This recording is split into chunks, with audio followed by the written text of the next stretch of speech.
لقمان صاحب جنت کے تعلق میں اگر ہم قرآن کریم کا مطالعہ کریں تو جنات عدن کا بھی ذکر ملتا ہے، تو اس سے کیا مراد ہے؟ اگر اس لفظ پہ غور کریں جنات عدن، تو عدن سے جو فوری توجہ جاتی ہے، کیونکہ اگر کوئی جغرافیہ جانتا ہے یا کسی نے کہیں کتاب میں قرآن کریم کے علاوہ پڑھا ہے یا قرآن کریم کی صرف اس آیت کے ٹکڑے کو اس کو مد نظر رکھتا ہے، تو ہو سکتا ہے خیال جائے کہ شاید جو عرب کا ایک علاقہ ہے عدن، جو عرب کے جنوب مغرب کا علاقہ کہلاتا ہے، شاید وہاں کوئی عرضی جنت ہے۔ اور پھر یا جو بائبل کے واقعات اگر کسی نے کہیں پڑھے ہیں تو وہاں بھی جنت کا نام جو ہے باغ عدن کے طور پہ ذکر ملتا ہے۔ لیکن حقیقت یہ ہے کہ قرآن کریم نے جو یہاں جنات عدن کا ذکر کیا ہے، عدن کا لفظی مطلب عربی زبان میں جو ہے وہ ہمیشگی کا ہے۔ کسی جگہ کو ہمیشہ کے طور پہ رہائش کے لیے استعمال کرنا، اس کے لیے عدن کا لفظ استعمال ہوتا ہے۔ تو گویا قرآن کریم متقین کو یہ بشارت دیتا ہے، مومنوں کو، کہ اگر وہ نیکیاں کریں گے اور جنت کمائیں گے تو خدا تعالیٰ ان کو جنات عدن، یعنی کہ ایک ایسی جنت میں جگہ دے گا جہاں وہ ہمیشگی کی زندگی پائیں گے اور ہمیشہ کے لیے زندگی بسر کریں گے۔ گویا پھر عدن کا مطلب ہے ایسی جگہ، ایسی جنت جہاں مومنین جو ہیں وہ اخروی زندگی جو ہے ہمیشگی کی زندگی پائیں گے۔ اب قرآن کریم نے اس کے علاوہ بھی ایک اور نام بھی جنت کا رکھا ہے۔ سورۃ المومنون میں جہاں مومنین کی خصوصیات بیان فرمائی ہیں کہ مومن یہ کرتے ہیں، ان کے اندر یہ خوبیاں ہوتی ہیں، تو آخر میں خدا تعالیٰ پھر ارشاد فرماتے ہیں یارثون الفردوس۔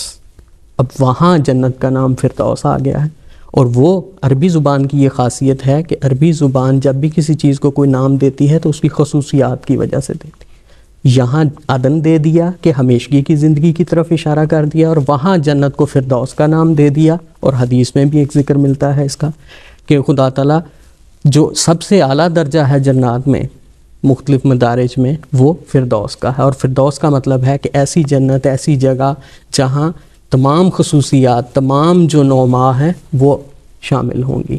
تو گویا مومنین بھی کامل ہوں گے تو جو جگہ عطا کی جائے گی وہ بھی کامل جگہ ہوگی، وہ جنت بھی کامل ہوگی۔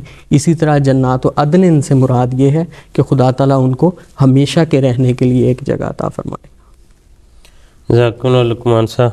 ناظرین کرام، ہمارا وقت اس کے ساتھ اپنے اختتام کو پہنچ رہا ہے آج کے پروگرام کا۔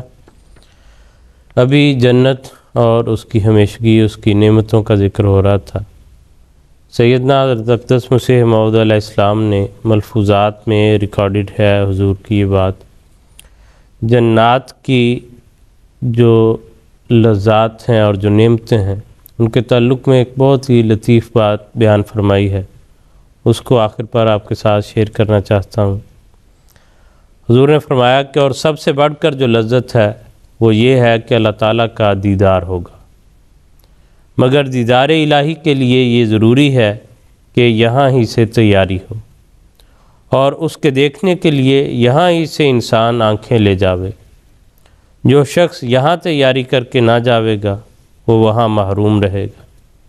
چنانچہ فرمایا من کان فی ھذہ اعمیٰ فہو فی الآخرۃ اعمیٰ۔ اس کے یہ معنی نہیں کہ جو لوگ یہاں نابینا اور اندھے ہیں وہ وہاں بھی اندھے ہوں گے، نہیں، اس کا مطلب یہ ہے کہ دیدار الہی کے لیے یہاں سے حواس اور آنکھیں لے جاویں، اور ان آنکھوں کے لیے ضرورت ہے تبتل کی، تزکیہ نفس کی، اور یہ کہ خدا تعالیٰ کو سب پر مقدم کرو۔ اللہم صلی و بارک وسلم انکا حمید مجید۔